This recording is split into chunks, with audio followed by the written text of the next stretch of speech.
She stood in front of everyone, smiling as if she were about to hand me the most beautiful gift in the world. She had the projector remote in her hand, and that sparkle in her eyes that I knew all too well. That specific sparkle that appeared right before she stabbed me in the back. The screen lit up behind her. White, enormous, waiting. All the guests turned their chairs toward the front. My son Michael squeezed my shoulder affectionately, knowing nothing. And Tiffany, my daughter-in-law, my dear and adored daughter-in-law, opened her mouth to announce the surprise she had prepared for my 65th birthday. But something went wrong, something she did not expect, because when the first images appeared on that screen, I was not the one who went pale, it was her. Let me tell you how I got to that moment, how a 65-year-old woman, a widow, a hard worker who spent her entire life trying to keep the peace in her family, ended up standing in front of a living room full of people watching her daughter-in-law fall apart in public. Because this did not start that night. It started almost 8 years ago, the day Michael introduced me to Tiffany for the first time. I remember she was wearing a mint green dress, tight, elegant, high heels, perfect makeup. She extended her hand with a smile that showed all her teeth and said she was delighted to finally meet the woman who had raised such a wonderful man. I believed her. I wanted to believe her. I had just lost my husband barely a year and a half prior, and the idea of my only son finding love filled me with hope. I thought that maybe Tiffany would be the daughter I never had, that we could be friends, confidantes, real family. How naive I was. The first few months were perfect. Tiffany visited me, brought desserts, asked me about my day. When Michael announced they were getting married, I cried tears of happiness. At the wedding, I danced with my son and told him I was proud of him, that he had found an incredible woman. He hugged me tight and whispered in my ear that I would always be the most important woman in his life. Tiffany watched us from the head table and blew us a kiss. I blew one back. I thought everything would be beautiful forever. But things changed after the honeymoon. Subtly, so slowly that at first, I thought I was imagining it. Tiffany started coming to my house and looking around with a strange expression. She would touch the furniture as if she were appraising it. One afternoon, while we were having coffee, she pointed to the living room sofa and said it was very old, that it looked tired, that I deserved something better.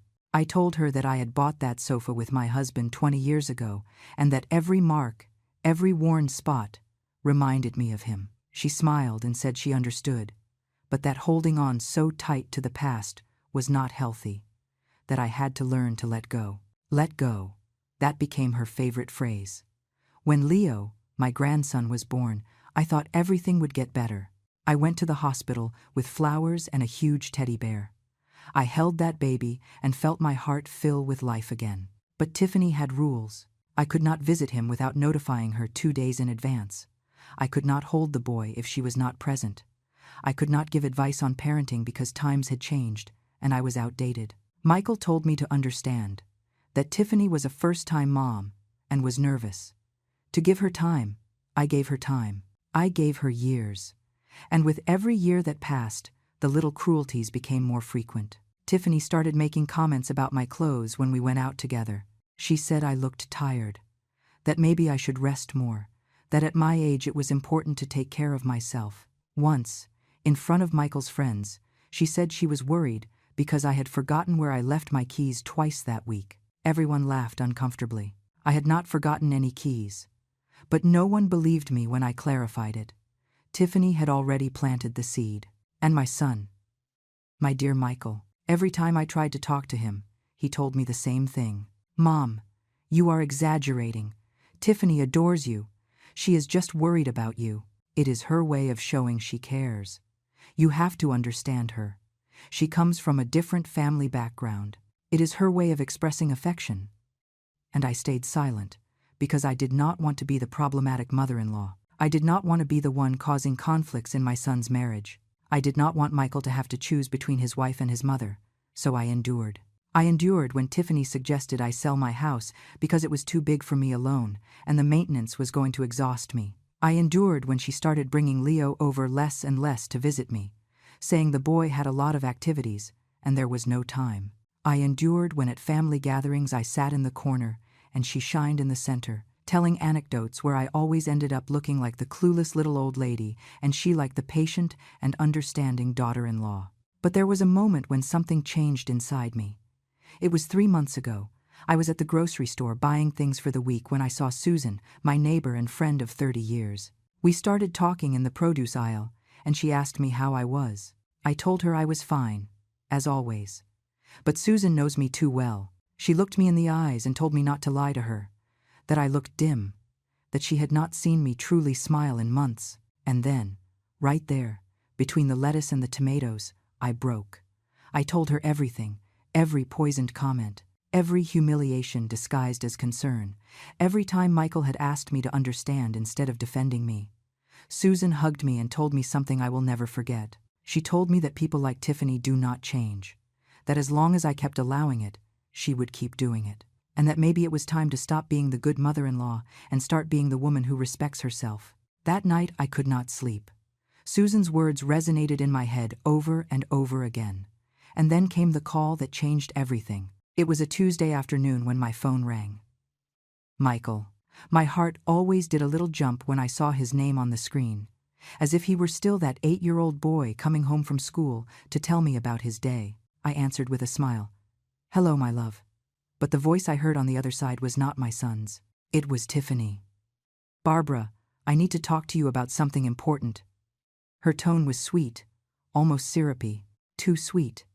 I asked her if everything was okay, if Michael was okay, if Leo was okay. She let out a soft little laugh and told me everyone was perfect, not to worry so much, that was exactly part of what she wanted to talk to me about. We agreed to meet the next day at a coffee shop near my house. I arrived 15 minutes early. I ordered a tea and sat by the window, watching people pass by, trying to calm the nerves I felt in my stomach. Something was not right. I knew it. When Tiffany walked in, she looked radiant. She was wearing an impeccable beige suit, her hair pulled back in a perfect bun, huge sunglasses that she took off with a dramatic gesture. She greeted me with 2 kisses on the cheeks and sat in front of me as if we were about to have the most wonderful conversation in the world. "Barbara," she started, taking my hands between hers, "I have been thinking a lot about you lately, about how you live alone in that big house, about how I see you getting more and more tired, about how sometimes you forget small things. And I worry so much." I tried to withdraw my hands, but she squeezed them tighter. "Michael and I have been talking," she continued, "and we believe the time has come to consider some options for you. For your well-being." I felt a chill run down my spine. I asked her what options she was referring to exactly. Tiffany sighed, as if it pained her to have to say what was coming next. "Look, I know it is difficult to accept, but you are 65 years old. You live alone. If something happened to you, if you fell, if you felt sick in the middle of the night, no one would be there to help you. We have researched some very nice assisted living facilities, very comfortable, where there are people your age, activities, nurses available 24 hours a day, places where you could be safe and well taken care of." I looked at her in silence. Facilities. She was talking about nursing homes. She was talking about getting me out of my house, out of the house where I raised my son, out of the house where my husband died in my arms, out of the house that was the only thing I had left of a whole life built with love and sacrifice. I told her no, that I was perfectly fine, that I did not need any facility, that my house was my house and I was going to stay there. Tiffany pursed her lips. That sweet smile began to crack. "Barbara, do not be difficult. This is for your own good. Michael agrees with me. In fact, it was his idea too." I felt as if I had been punched in the stomach. "Michael, my son, he agreed with this." I told her I wanted to talk to him personally. Tiffany took out her phone and dialed. She put it on speaker. "Mom," I heard Michael's voice on the other end. "Tiffany told me you guys are talking. Please, understand that we only want the best for you. The house is very big, the maintenance tires you out, and we live far away. We cannot be checking that you are okay all the time. These facilities are very good. Mom, there is one that has beautiful gardens, yoga classes, cultural activities. You could make friends. You could be at peace."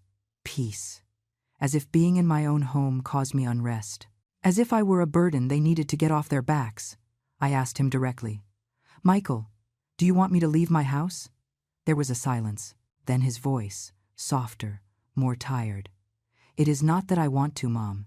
It is just that I think it would be better for you, for everyone. Tiffany was looking at me with that smile back on her face. She had won. Oh, that is what she thought. I hung up the phone. I told Tiffany I would think about it. She seemed satisfied. She gave me a kiss on the cheek, told me she knew I would make the right decision, and left, leaving a $20 bill on the table to pay for the coffees. As if with that she could buy my dignity too. I walked out of that coffee shop feeling like the world was falling on top of me. I walked aimlessly for an hour. I cried on a bench in the park where I used to take Michael when he was a boy. And then I took out my phone and called Susan. I need your help, I told her. And she, without asking a single question, told me to come to her house immediately. That night, sitting in her kitchen with 2 cups of steaming tea in front of us, I told her everything. Susan listened in silence, nodding occasionally, squeezing my hand when the tears came out again. When I finished, she stayed quiet for a long moment. Then she looked at me intently. Barbara, she said, that woman wants you out of your house. And it is not because she is worried about you. It is because she wants your house. I did not understand. Susan sighed. Think about it. A 3-bedroom house in a quiet neighborhood, well located, completely paid off. If you go to a nursing home, who do you think is going to keep that property? Michael is your only heir. And who do you think is going to convince him to sell or remodel or do whatever she wants with that place? Tiffany. The pieces began to fit in my mind like a macabre puzzle, Susan continued. And let me tell you something else. 2 weeks ago, I saw Tiffany taking photos of your house from the outside. I thought it was weird, but I did not give it importance. A few days ago, I saw her again, but this time she was with a man who was carrying a folder. They seemed to be evaluating something. I did not want to say anything to you because I thought maybe I was exaggerating, but now everything makes sense. I felt the rage begin to boil in my veins. A cold, calculated rage, different from anything I had felt before. I asked Susan what I could do. She smiled, a smile I had not seen on her in years. A smile that reminded me why we had been friends for 3 decades. We are going to find out exactly what she is planning, she told me, and we are going to make sure she regrets messing with you. The next few days were strange. I followed my normal routine. I greeted Tiffany when she called. I told Michael I was thinking about the options, but inside, I was completely alert. Susan became my secret ally. She began to watch, to observe, to note every strange movement. And then came the call that confirmed everything. It was a Friday night. Susan knocked on my door almost out of breath. You have to see this, she told me, entering my living room like a whirlwind. She opened her phone and showed me a screenshot. It was an advertisement on an online sales page. I recognized the furniture in the photo immediately. They were mine. My hands shook as I held Susan's phone. There it was. The oak dining table my husband had restored with his own hands. The chairs we had bought together at an antique market during our 20th anniversary. The carved sideboard that had belonged to my mother. Everything. Absolutely everything was for sale. And the seller's name was Tiffany Castle. My daughter-in-law was selling my furniture, the furniture that was still in my house, the furniture I used every day. The asking price for the whole lot was $3,500. $3,500 for the memories of my entire life, for the pieces that had seen my son grow up, for the things my husband had touched with love. I felt the room spinning. Susan grabbed my arm and made me sit down. Breathe. Barbara, breathe. This is good. Now we know exactly who she is. I asked her how she had found that. Susan explained that she had been searching on sales pages using words related to antiques and furniture in the area. And suddenly, there they were, my things. With photos taken from angles that could only have been captured from inside my house. Photos Tiffany had taken during her visits. While she smiled at me. While she asked me how I was. While she pretended to care about me. But there was something else. Susan scrolled down the screen and showed me the description of the ad. It said the furniture was available for immediate delivery, starting the 2nd week of October. Exactly 2 weeks after my birthday. Tiffany had already planned everything. She already had a date. She was already counting on me not being in my house by then. We saved the screenshots, all of them, every detail, every photo, every word of that post. And then Susan looked at me with that expression I had learned to recognize. She had a plan. "Barbara," she said, "I need you to trust me. I need you to do exactly what I am going to tell you. And above all, I need you to keep acting as if you know nothing." The following days were the hardest of my life. Having to see Tiffany, having to listen to her talk about the wonderful facilities she had visited for me, having to pretend I was considering it seriously while she described the spacious rooms, the manicured gardens, the attentive nurses, smiling when the only thing I wanted was to scream at her that I knew exactly what she was doing, that I knew she was already selling my things before I had even left my house. But Susan was right. If Tiffany suspected we knew something, she would change her plans. And we needed her to move forward. We needed her to get confident, to believe she had won. Michael called me every 2 days. "Mom, have you thought about what we talked about?" "Mom," Tiffany says, "she found a very nice place. Mom, it would be good if you went to see it." And I told him yes, that I would go, that I just needed a little more time. I could hear the relief in his voice every time I gave in a little more. My own son was relieved to get rid of me. One afternoon, Tiffany arrived at my house unannounced, something I supposedly could not do with her, but she constantly allowed herself to do with me. She brought a huge folder full of brochures.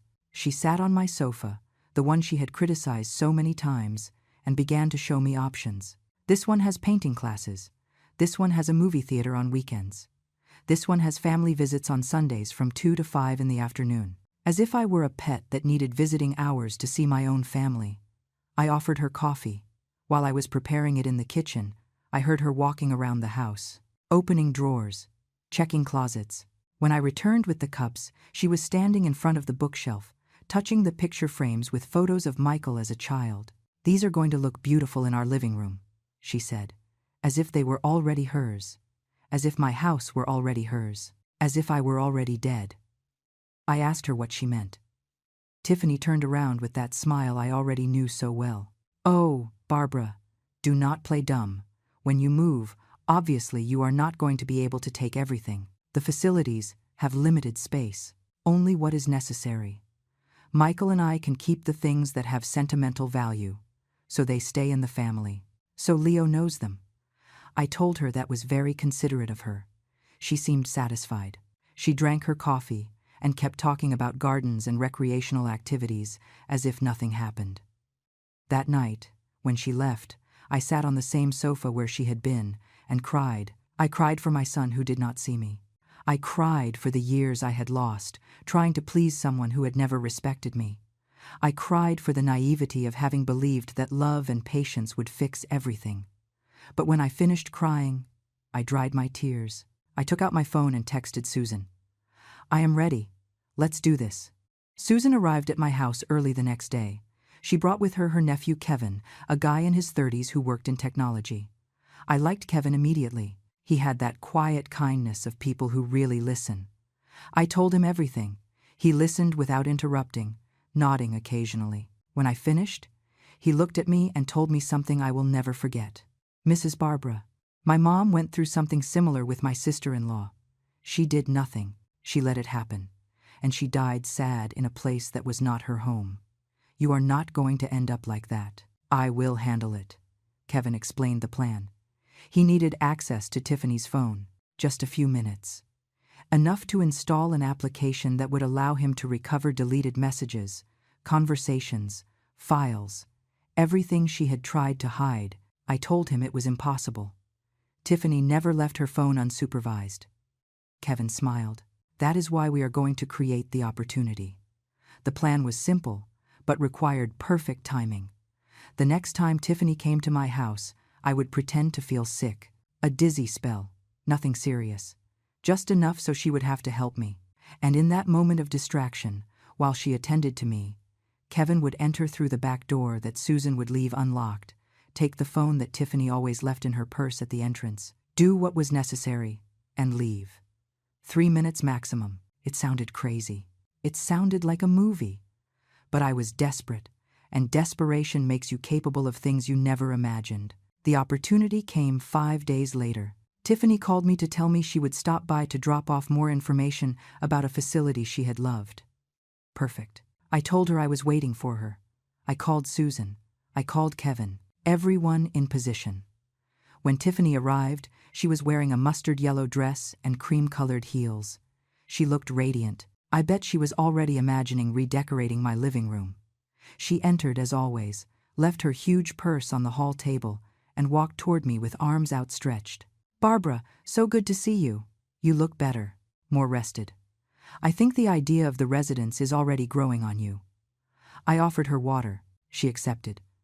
We went to the kitchen. And there, just when she started taking the papers out of her folder, I put my hand to my forehead and swayed slightly against the table. Tiffany dropped the papers immediately. "Barbara, what is wrong? Are you okay?" I told her it was just a dizzy spell, that it had been happening to me lately, that maybe she was right and I needed more care. She grabbed my arm and led me to the sofa. "Sit down. Breathe. See why I tell you that you cannot be alone?" While she went to get water from the kitchen, I heard the almost imperceptible sound of the back door. Kevin was inside.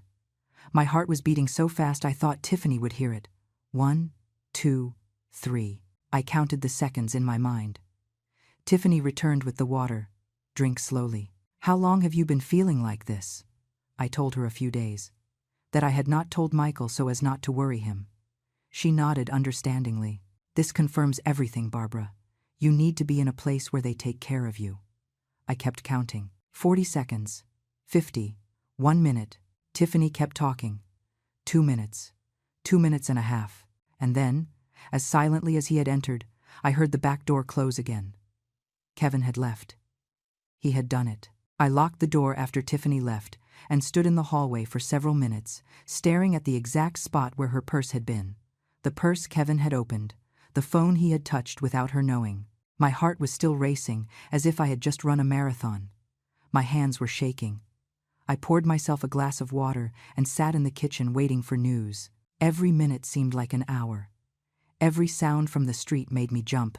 I checked my phone 50 times until finally, at 9 o'clock at night, Susan's message arrived. "Come over early tomorrow." Kevin found everything. I did not sleep a wink all night. I lay there staring at the ceiling of my room, the same room where I had slept with my husband for 30 years, wondering what the hell I was about to discover. At 6 in the morning, I was already dressed. At 7, I was drinking coffee that I could not get down my throat. At 9 o'clock sharp, I crossed the yard to Susan's house, almost running. She opened the door before I rang the bell. Her face said it all. They had found something terrible. Kevin was sitting in front of his laptop in the dining room. When I entered, he looked up, and his expression was a mix of anger and sadness. "Mrs. Barbara," he said slowly, "what I am going to show you is going to hurt, but you need to see it. All of it." I sat in front of him, feeling my stomach twist. He turned the screen toward me.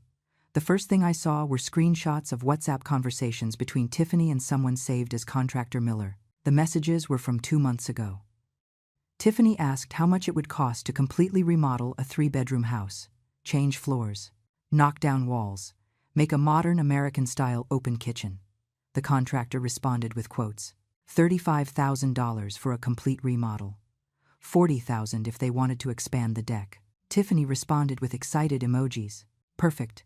In October we will have access to the property." I felt as if a bucket of ice water had been dumped on me. October. The month of my birthday. The month when supposedly I would already be locked up in some facility while she destroyed the house my husband and I built brick by brick. Kevin swiped to the next conversation. This one was with someone named Danny Designs.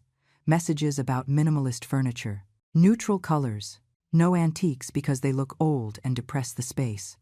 Tiffany wrote that she wanted something modern, something that gave status, something that would impress her friends when they came to visit. But that was not the worst. Kevin opened another conversation. This time it was a group chat called Besties. 5 women besides Tiffany. And there I was, the constant subject of their mockery. Message after message of pure cruelty. Today I went to see the mother-in-law. Every day, she is more lost. She asked me 3 times what day it was. "I think the Alzheimer's has already started," Tiffany wrote with a laughing out loud emoji. The friends responded with more laughter. Poor Michael. It must be so hard to deal with that. Another friend wrote, "When is she finally going to the nursing home?" And Tiffany responded, "Soon, my love. I almost have her convinced. The house is going to look spectacular when I remodel it. You guys are going to die of envy when you see the photos." I kept reading even though every word was like a knife. Tiffany recounted in great detail how she manipulated me, how she invented things that supposedly I forgot, how she told Michael that I looked confused when in reality I was perfectly lucid, how she acted worried in front of him so he would believe I needed help. Everything was theater. A play calculated to make me look like a senile old woman who needed to be institutionalized. "There is a message from 3 weeks ago," Kevin said with a tense voice. "You need to read this." He zoomed in on the conversation. Tiffany wrote to one of her friends. "The old hag is resisting, but she is about to fall. Michael is already totally convinced. Only the final push is missing. I am going to organize a birthday party for her, something big with the whole family. And there I am going to show a video I am preparing. When everyone sees how deteriorated she is, no one is going to be able to say anything when we commit her." A video. Tiffany was preparing a video to publicly humiliate me on my own birthday, to expose me in front of my whole family as if I were a sideshow, so that everyone believed I was losing my mind. And Michael, my son, my only son, was already convinced. He had already signed my sentence without even questioning if what Tiffany told him was true. Susan took my hand tightly. I kept looking at the screen, unable to look away.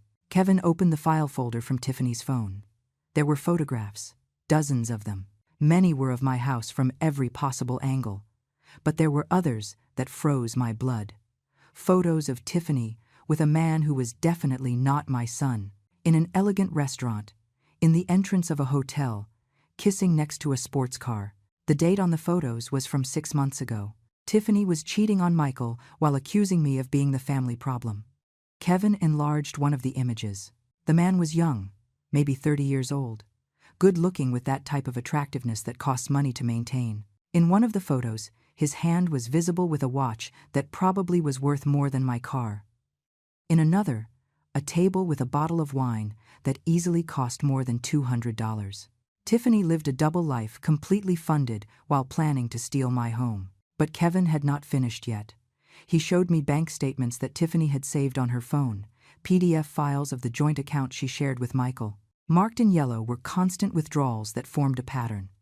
$500 here, $700 there, $1,200.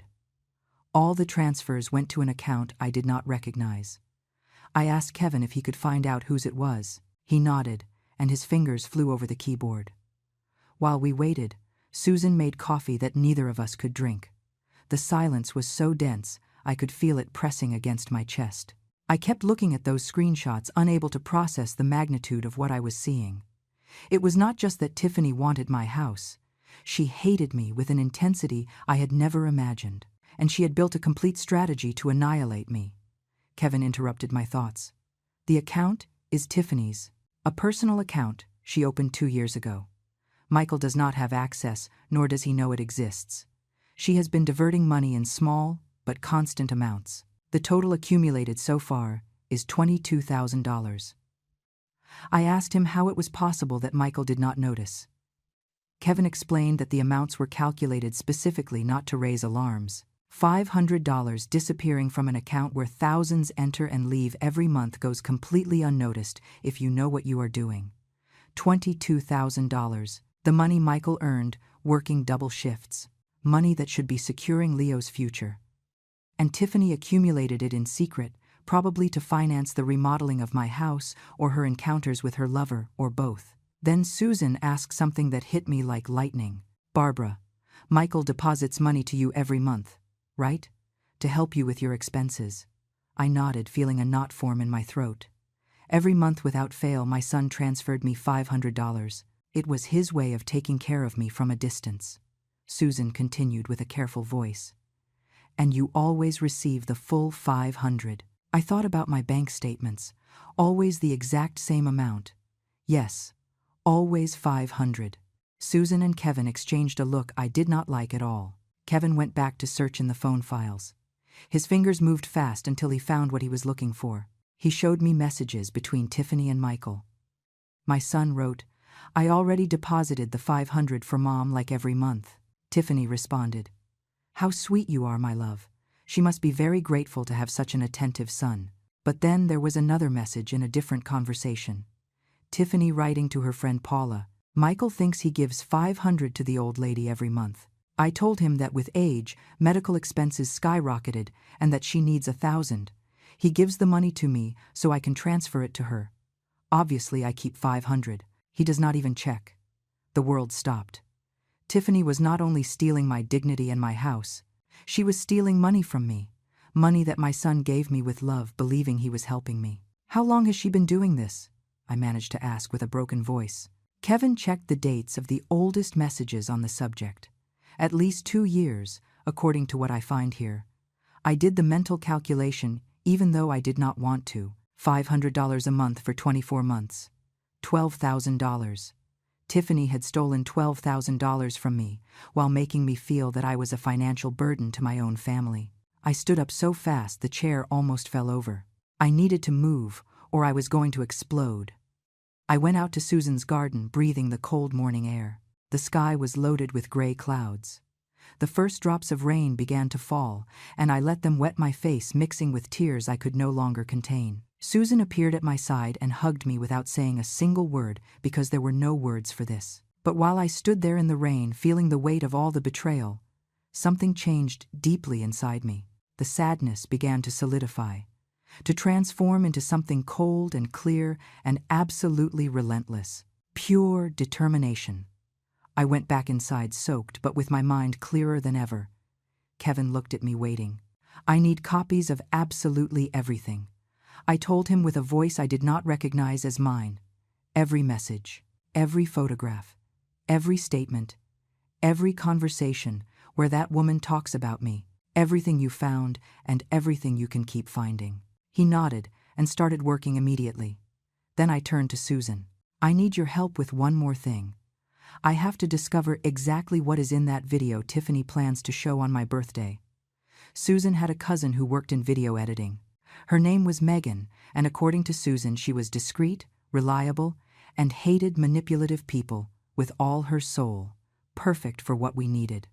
We called her that same afternoon. Megan arrived at Susan's house 2 hours later with a backpack full of equipment and a serious expression that inspired immediate confidence. We told her everything. Megan listened without interrupting, nodding occasionally. And when we finished, she let out a swear word that made Susan laugh despite the tension. "That woman is a snake," Megan said. "And snakes always leave a trail.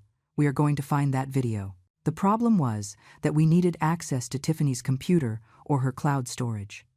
Kevin explained that with the information he already had from the phone, he could try to access her online accounts. "Sounds illegal," I said worriedly. Kevin looked me directly in the eyes. "Mrs. Barbara, technically it is, but that woman is planning to steal your house, your money, and your dignity. You decide how far you want to go." I thought about Michael, about how he had asked me to understand Tiffany over and over again, about how he had chosen to believe her before me. I thought about Leo growing up with a mother who was capable of this. I thought about my empty and remodeled house without a single memory of the life I built there. "Do it," I told Kevin.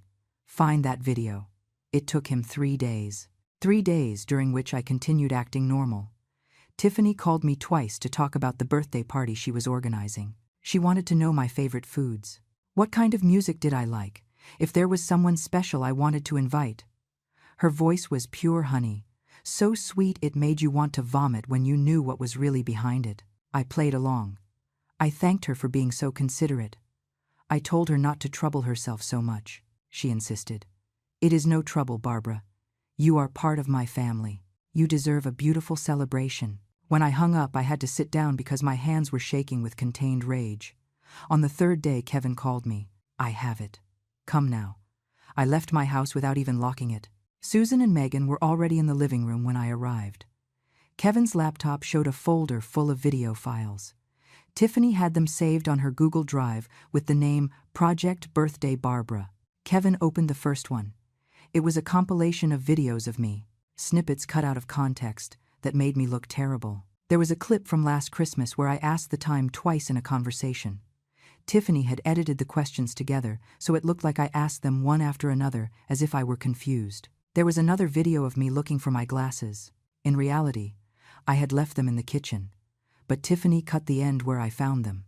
She only left the part where I asked if anyone had seen them, making me look forgetful. We kept watching. Every clip was worse.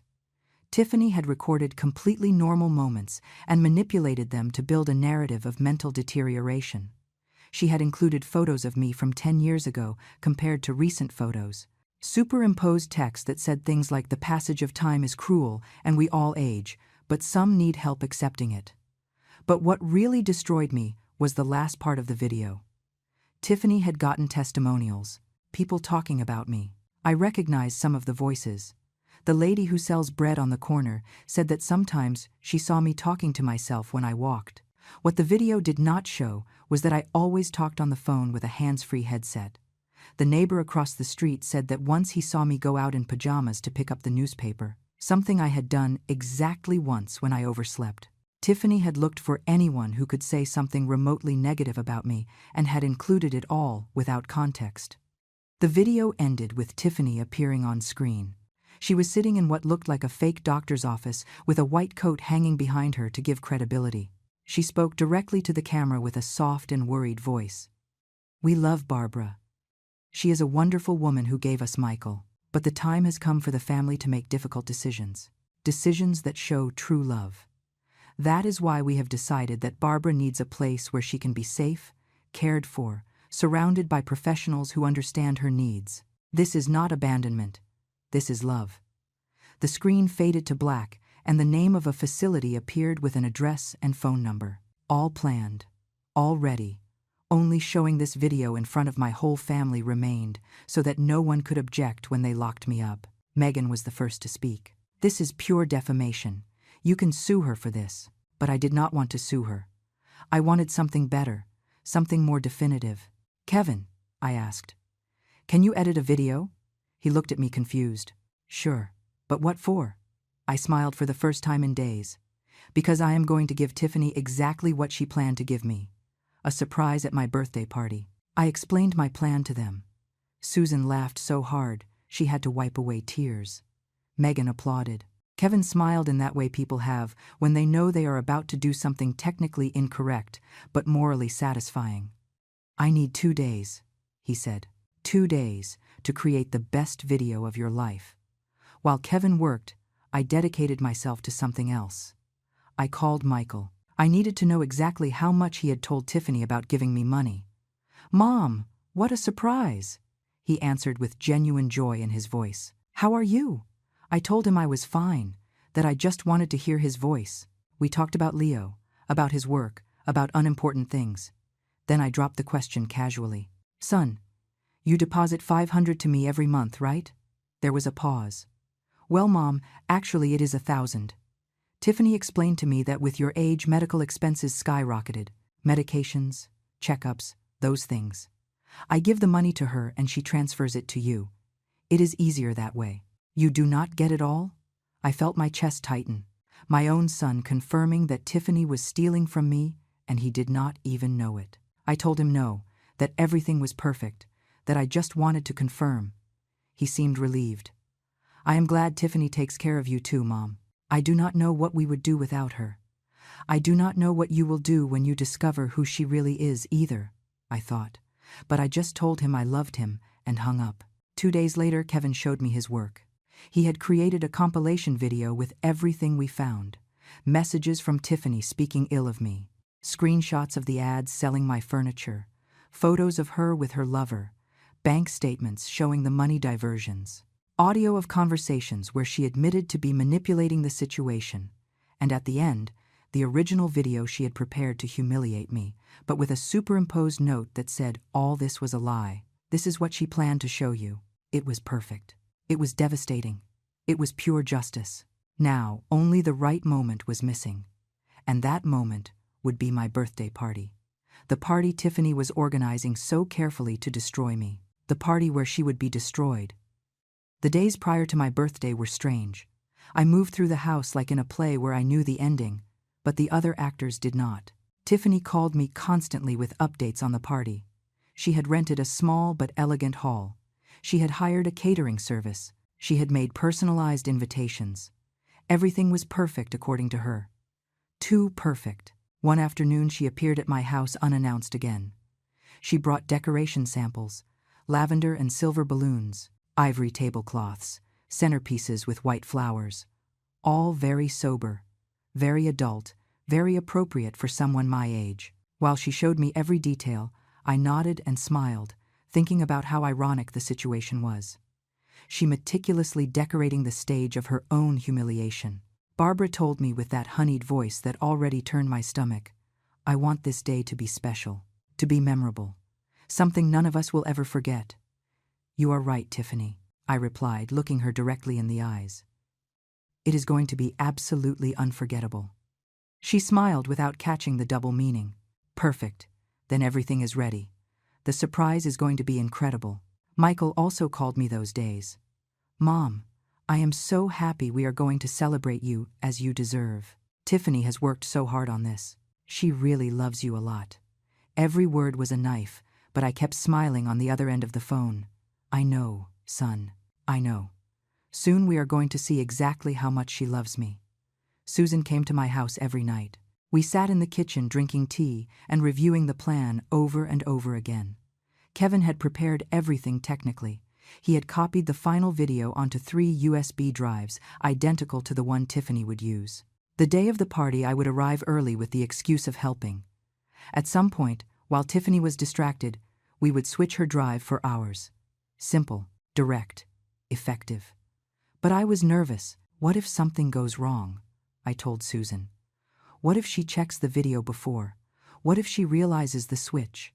Susan took my hands and reminded me of everything Tiffany had done, everything she had planned to do to me. Barbara told me, "That woman was going to stand you in front of your whole family and destroy your reputation. She was going to lock you in a nursing home to steal your house. She is stealing money from you for years. She is being unfaithful to your son. And you worry if something goes wrong." Let her worry. She was right. I was not the villain of this story. I was just a woman defending herself, a woman who had endured too much for too long, a woman who had finally decided not to continue being a victim. The night before my birthday, I hardly slept. I stayed awake looking at old photos of Michael when he was a boy, my husband holding him, the 3 of us at the beach, Christmases, birthdays, a happy family that no longer existed. Michael had become a man who chose to believe a liar before his own mother, and tomorrow he was going to discover the truth in the most brutal way possible. Part of me felt bad for him, for the pain he was going to experience, for having to see his wife exposed like that. But another part, the part that had grown during these weeks of discoveries, knew it was necessary. Michael needed to wake up. He needed to see. And sometimes the truth hurts before it heals. My birthday dawned. 65 years. I never imagined this would be the most important day of my life. I dressed with care. I chose a pearl gray dress that made me look dignified, elegant, strong. I put on light makeup. I combed my hair with care. I wanted to look good. I wanted that when everything exploded, no one could say I looked deteriorated or confused or any of the lies Tiffany had been spreading. Susan arrived to pick me up at 3 in the afternoon. The party started at 6. But Tiffany had asked me to arrive early to see everything before the guests arrived. Perfect for our plan. In my purse, I carried the 3 USB drives. In my chest, I carried years of pain converted into determination. The hall was beautiful. I have to admit it. Tiffany had good taste when she was not using it for evil. The tables decorated impeccably, the projector and the huge screen already installed at the front. A special table for me, with a sign that said, "Happy Birthday, Barbara," in gold letters. Everything designed to look like a tribute, when in reality, it was a trap. Tiffany appeared radiant in an emerald green dress that fit her perfectly. "Barbara," she shouted, hugging me, "happy birthday. You look beautiful. How do you feel?" Like a woman about to get her life back, I thought. But I just smiled and told her excited. She took me around the whole hall, showing me every detail. "Here will be the drinks. Here the cake I had made especially for you. And here," she pointed to the projector, "here is going to be the special surprise I prepared. A video tribute, something that is going to move you to tears." You are right, Tiffany, I told her. I think several people are going to cry today. The catering staff started arriving. Tiffany got distracted supervising the food. Susan gave me a signal with her head. It was now or never. I walked casually toward the table where the projector equipment was. There it was, a red USB drive connected to the computer. The laptop was open, showing a video file titled Tribute Barbara Final. I looked around. Tiffany was back turned, discussing the placement of the trays. The caterers were busy in the kitchen. Susan had positioned herself strategically blocking the view. I took a deep breath. I disconnected Tiffany's red drive. I put it in my purse. I took out our drive, identical in color and size. I connected it. My hands were shaking so much, I almost dropped it. But I succeeded. The switch was done. I walked back to my table, feeling my heart beating in my ears. Susan followed me seconds later and squeezed my hand under the table. "It is done," she whispered. "Now we just have to wait." At 6 o'clock, sharp guests began to arrive. Michael arrived among the first with Leo by the hand. My grandson ran toward me shouting, "Grandma," and I hugged him with all my strength. Michael kissed my forehead. "Happy birthday, Mom. You look incredible." "Thanks, son," I told him, looking him in the eyes, wondering if after tonight he would still see me the same. More people arrived. Relatives, neighbors, some friends of mine that Tiffany had invited to give credibility to her farce. Everyone hugged me, congratulated me, told me how good I looked. If they knew what was about to happen. The party went on like any normal celebration for the first hour. People ate, talked, laughed. Leo ran between the tables with other children that some relatives had brought. Michael was relaxed talking to his cousins about football. Tiffany floated through the room like the perfect hostess, making sure everyone had drinks, that the food flowed, that I was comfortable at my main table. Every time she passed by me, she touched my shoulder with fake affection. "You are enjoying yourself, Barbara. So good to see you so happy." In a while comes the surprise. I just nodded, feeling how the anticipation squeezed my chest like a tourniquet. Susan was sitting next to me, vigilant, ready to intervene if something went wrong. At 7:30, after everyone had eaten, Tiffany tapped her glass with a spoon. The metallic tinkling cut the conversations. Everyone turned toward her. Tiffany stood in the center of the room with the wireless microphone she had rented specifically for this moment. She was radiant, confident, completely convinced that the next few minutes would be her absolute triumph. "Good evening, everyone," she began with a clear and emotional voice. "Thank you for joining us on this very special day. Today we celebrate 65 years of life of an extraordinary woman. A woman who raised my husband alone after becoming a widow. A strong, hard-working, loving woman." Everyone applauded. I kept the frozen smile on my face. Michael looked at me with pride. He had no idea. Tiffany continued. "As many know, Barbara has been part of my life since Michael and I met. I have come to love her as if she were my own mother. That is why today I wanted to prepare something special, something to remind us all who Barbara really is. A video tribute with moments of her life, testimonials from people who know her, beautiful memories." She paused dramatically. "So, please, pay attention to the screen." The lights in the hall dimmed. Tiffany walked toward the computer connected to the projector with the remote in her hand. She signaled the sound guy. "All ready." She looked at me from the front. She blew me a kiss. I blew one back, knowing it would be the last kind thing that would pass between us. Tiffany pressed play. The screen lit up. And what appeared was not what she expected. The first seconds were confusion. Instead of the manipulated photos of my deterioration, a simple title appeared on a black background. "The Truth About Tiffany Castle." A message from Barbara. Tiffany frowned. "What is this?" she muttered, turning toward the computer. "This is not the right file." But it was too late. The video started playing, and there was no way to stop it without it being obvious. The first image that appeared on the screen was a screenshot of a WhatsApp chat. The group name was clearly visible. Besties. And Tiffany's message said verbatim, "The old hag is resisting, but she is about to fall. Michael is already convinced. Only the final push is missing." I heard gasps in the room. Tiffany paled instantly. "What? No, not this." She ran toward the computer, but Susan was already there, blocking her path discreetly. The video continued. More messages. Tiffany making fun of me, calling me a burden, saying she could not wait to have me out of my house, planning the remodeling in great detail while I supposedly would be locked in a nursing home. Michael stood up. "Mom, what is this?" His voice sounded confused, almost scared. I did not answer. I just pointed to the screen. "Look, son. Look at everything." The video changed. Now it showed screenshots of the online ad. My furniture, my oak table, my chairs, everything for sale for $3,500. The seller: Tiff Castle. Available for delivery in October, 2 weeks after my birthday, the exact date Tiffany had planned to commit me. Tiffany tried to turn off the projector, but the sound guy, confused by the chaos, did not react. "Turn it off!" she screamed at him. "Turn that off now." But her voice only managed to get everyone to pay more attention. The room was in complete silence, except for the audio of the video, which was now playing one of the voice messages Tiffany had sent to her friend Paula. Her own voice filled the room through the speakers. "You do not know how unbearable that woman is. Every time I go to her house, I have to endure her boring stories about my dead husband. As if I cared. But anyway, almost there. As soon as I lock her in that nursing home, the house is practically mine. Michael is never going to sell it because he has sentimental attachment, but I am going to convince him to remodel it. It is going to look incredible. And the best part is, he does not even suspect it was all my idea from the start." Michael was paralyzed.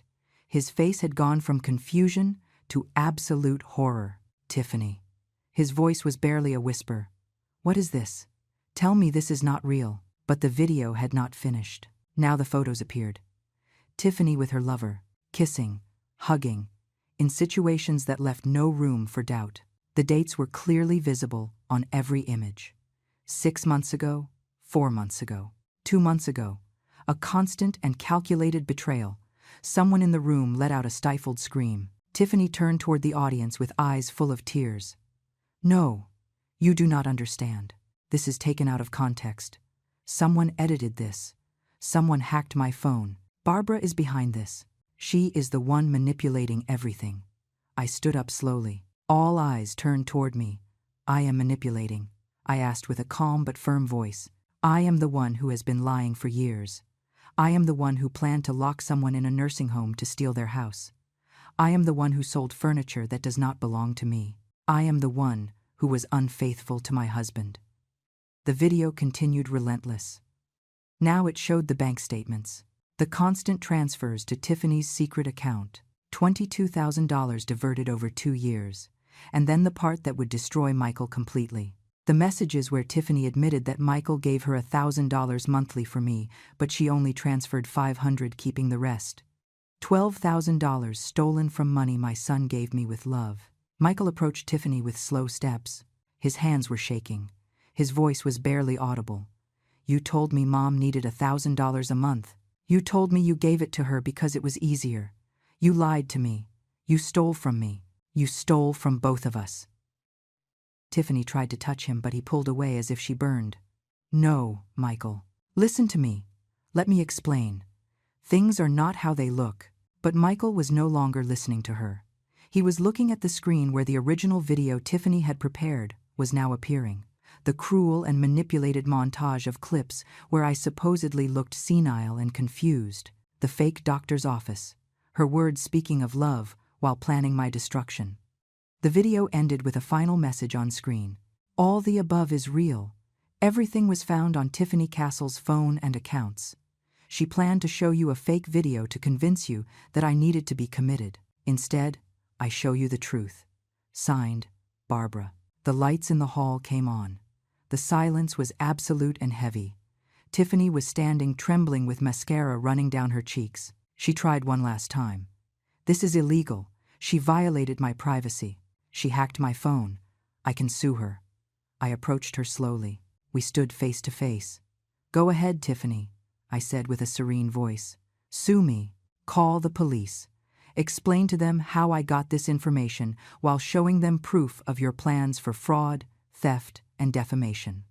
Let's see who ends up in more trouble." Tiffany opened her mouth, but no word came out. For the first time since I knew her, she was completely out of arguments, without fake smiles, without manipulative explanations. Only raw panic remained in her eyes as she watched her perfectly built world crumble in front of dozens of witnesses. Michael had slumped into a chair with his head in his hands. Leo, confused by the tension, approached his father. "Daddy, what is wrong? Why is everyone quiet?" Michael looked up at his son, and I could see the exact moment his heart broke. The moment he understood his marriage was a lie, that the woman he had trusted blindly was a stranger, that he had chosen to believe her instead of his own mother. One of Michael's cousins was the first to break the silence. "Brother, this is real. You need to get this woman out of your life right now." Other relatives began to murmur. The looks toward Tiffany were pure disgust. One of my friends, Mrs. Emerald, who knew my family for 30 years, approached me and hugged me tight. "Barbara," she whispered, "how long were you enduring this alone?" Tiffany tried to regain control with desperation. She wiped her tears brusquely and raised her voice. "All of you are hypocrites. Yes, I said ugly things. Yes, I vented with my friends. But everyone does it. Everyone talks bad about their mother-in-law. That means nothing." I was stressed. Barbara pressured me constantly. "You do not know what it is like living with her demands, her calls, her need for attention." I laughed. It was a short, dry laugh, without humor. "My demands, Tiffany. My calls. You were the one showing up at my house unannounced. You were the one insisting on organizing this party. I just wanted to live in peace in my own house, the house you were already selling for parts before I even left." "But the money," someone shouted from the back. "How do you explain stealing money from your husband? Stealing from Barbara?" Tiffany turned toward that direction. "I did not steal anything. Michael gave me that money voluntarily. What I did with it was my decision. We were a married couple. The money belonged to both of us." Michael raised his head slowly. His voice when he spoke was unrecognizable, cold, dead. "I gave you that money specifically for my mother. I entrusted it to you because I thought you took care of her, that we loved her together, and you took it as if it were yours, as if I were so stupid I would not notice." He paused. "During how much time, Tiffany? How long did you plan to keep lying?"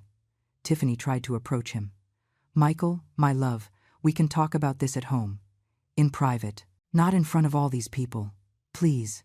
Michael stood up and took a step back. "Do not touch me. Do not ever touch me again in your life." Tiffany, her name on his lips sounded like a curse. "I want you to leave my house. Tonight. Pack your things and go."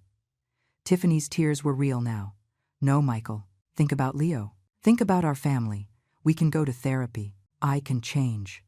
It was a mistake. It was all a mistake. But Michael had already taken Leo by the hand. "Let's go, son. We are leaving." The boy looked at his mother with confusion, but followed Michael toward the exit. Tiffany ran after them.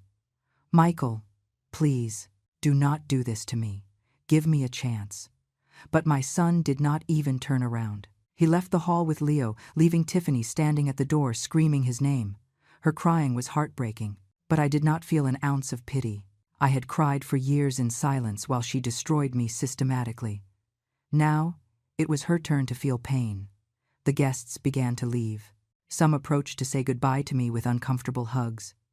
Others simply slipped away without making eye contact. The party had ended in the most spectacular way possible. The hall Tiffany had decorated so perfectly now looked like the scene of an emotional crime. Susan approached and touched my arm. "Let's go, Barbara. It is over."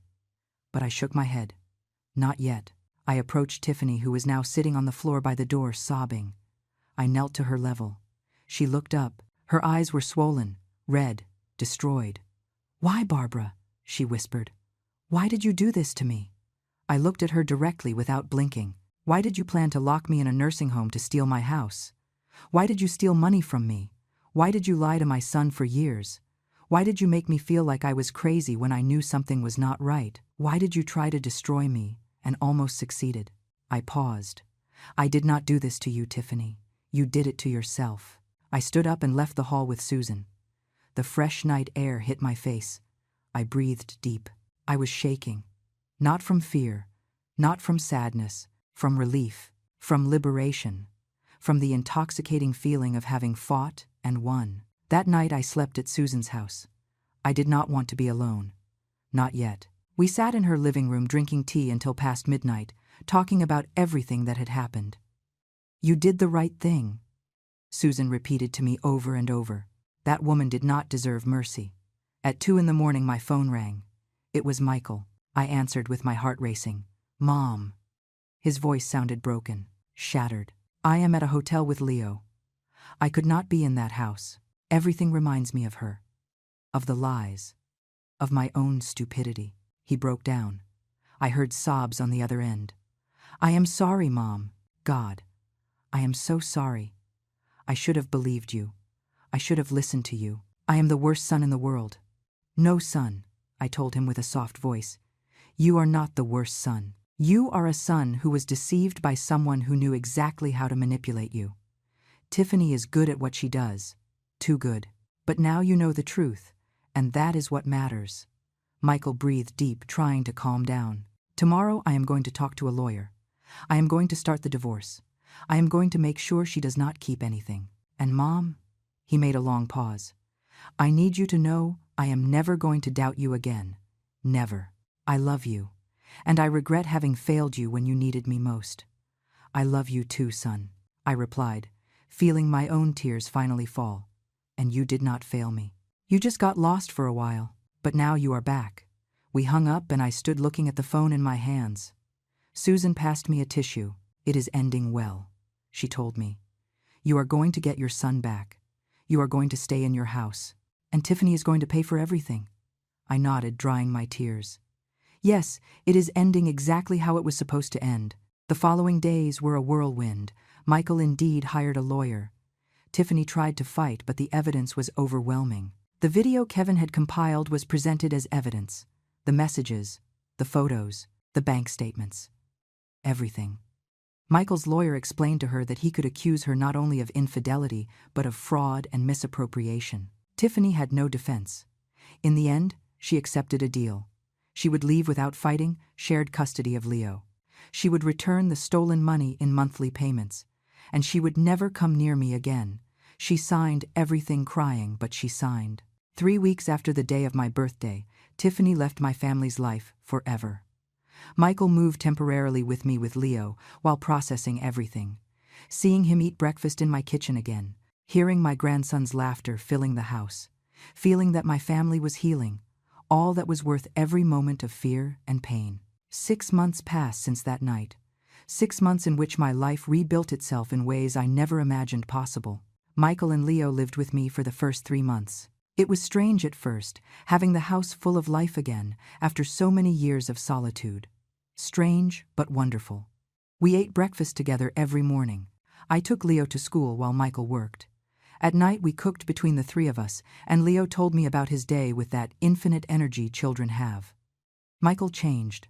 He became more present, more attentive, more aware. One afternoon, while we were washing dishes together, he told me something I will never forget. "Mom, I spent so many years believing I was building a perfect family that I did not realize I was destroying the only real family I had. You. It was always you." I squeezed his hand without saying anything because there were no words necessary. He already knew. Tiffany tried to contact him several times at first. Long messages asking for forgiveness. Calls that Michael rejected without even looking who it was. Flowers sent to the office that ended up in the trash. Until finally she understood there was no turning back. The divorce papers were signed 4 months after the party. Michael was free. Leo saw his mother every 2 weeks in supervised visits that Tiffany hated, but a judge had ordered after reviewing all the evidence. Full custody was Michael's. The stolen money began to arrive in monthly payments as agreed. $500 appearing punctually in my account on the first day of every month. Michael insisted that money was mine, to use it however I wanted. I saved it. I did not need it. My pension was enough. That money represented something else. It represented justice. It represented that actions have consequences. One afternoon I received a call from an unknown number. I hesitated to answer, but something made me press the green button. It was one of the friends who had been at the party. Her name was Letitia, and she was a distant cousin of Michael. "Barbara," she said with a timid voice, "I know maybe you do not want to talk to me, but I needed to call you. I needed to tell you that I admire what you did. that I wish I had had your courage when my ex-sister-in-law did something similar to me. I stayed quiet, letting her continue. The whole family is commenting on what happened, and everyone is on your side. Everyone says you are the strongest woman they know. That Tiffany got exactly what she deserved. I thanked her for the call. After hanging up, I sat on the sofa, the same sofa Tiffany had criticized so many times, and allowed myself to feel pride, real pride. Not for having destroyed someone, but for having defended myself. For not having let myself become a victim. For having fought when it would have been easier to give up. Michael finally found a nice apartment near my house. He moved 3 months ago, but comes to visit me almost every day. Sometimes, just to drink coffee. Sometimes, so I watch Leo while he runs errands. Sometimes simply because he wants to be close. Our relationship now is different. More honest. More real. There are no longer secrets. There is no longer a third person poisoning everything with lies. Susan continues being my best friend, and now also my personal heroine. Without her, none of this would have been possible. We celebrate every small victory together. Every payment that arrives from Tiffany. Every quiet afternoon in my house, knowing it is mine and will continue being mine. Kevin came to dinner a few weeks ago. I thanked him again for everything he did. He laughed. "Mrs. Barbara," he told me, "it was a pleasure helping someone who really deserved it. Besides, that video turned out technically perfect. I should put it in my portfolio." We all laughed, although we knew it was a joke. Megan also became a friend. She comes every so often to drink tea and tells me stories of her editing jobs. She confessed to me that after helping me with my case, 3 more women contacted her asking for help with similar situations. Apparently, there are many Tiffanys in the world. And more Barbaras willing to stand up. My house remains exactly the same furniture Tiffany wanted to sell, the same photos she wanted to take, the same memories she tried to erase. But now when I walk through these rooms, I feel something different. Before I felt nostalgia mixed with fear of losing it all. Now I feel peace. Peace knowing I fought for what was mine, that I won, that no one can take this away from me. Leo asked me recently why he did not see his mom so much anymore. It is a difficult question to answer an 8-year-old child. I told him that sometimes adults make big mistakes, that his mom had done things that hurt a lot of people, that his dad had decided it was better this way. He thought about it a moment and then said something that broke and healed my heart at the same time. "It is okay, Grandma. As long as I have you and Daddy, I am going to be okay." I hugged him so tight he complained, laughing. 2 weeks ago I saw Tiffany. It was completely by accident at the grocery store. I was in the produce aisle when I saw her turn the corner with a cart. Our eyes met. She froze. So did I.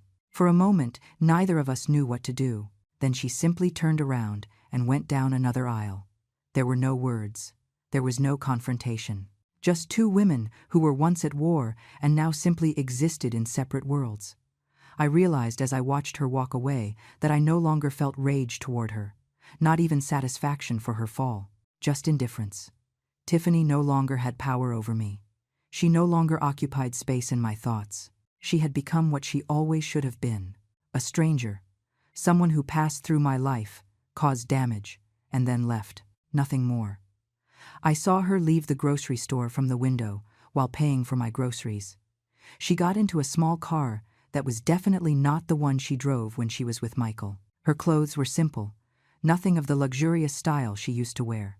I wondered if the man I had seen her with in the photos remained by her side, or if he had also abandoned her when she stopped having access to my son's money. I did not care enough to find out. Yesterday was my birthday again. 66 years. Michael organized a small lunch at my house. Just the 3 of us. Susan, Kevin, Megan, Mrs. Emerald, and some close neighbors. Nothing elaborate. Nothing with a projector. Just homemade food, genuine laughter, and people who really love me. Michael gave me a new photo album with space for all the memories we will keep creating. Leo made me a card by hand with a drawing of the 2 of us holding hands. I stuck it on the refrigerator where I see it every morning. During the meal, Susan proposed a toast. "To Barbara," she said, raising her glass.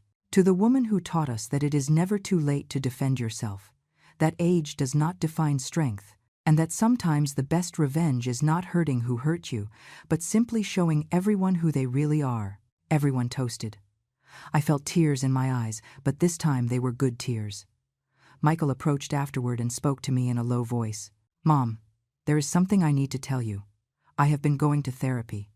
I realized Tiffany was able to manipulate me so easily because I had issues I had not worked on. Fear of disappointing, need for approval, things that come from long before meeting her." He paused. "The therapist helped me understand that I did not only fail you, I failed myself. But I am going to work on that. I am going to be better. For me, for Leo, for you." I hugged him, feeling pride expand in my chest. That was my son, not the man Tiffany had molded, but the man I had raised, the man who could recognize his mistakes and work to be better. "I am proud of you," I whispered. "I always have been." When everyone left and the house fell silent, I sat on my sofa with a cup of hot tea. I looked around, my living room, my kitchen, my walls full of memories, my life, still mine, always mine. I thought about the whole journey traveled, about the Barbara who a year ago sat in this same place feeling small, scared, cornered, about how that woman found strength where she thought there was none. I regret nothing.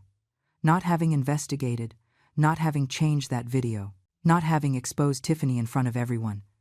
Some people will say I was cruel, that I could have handled things in a more private way. But those people do not understand. They do not understand what it is to be systematically destroyed in silence, what it is to watch someone build your prison brick by brick while everyone smiles and applauds. Tiffany left me no choice. She chose war.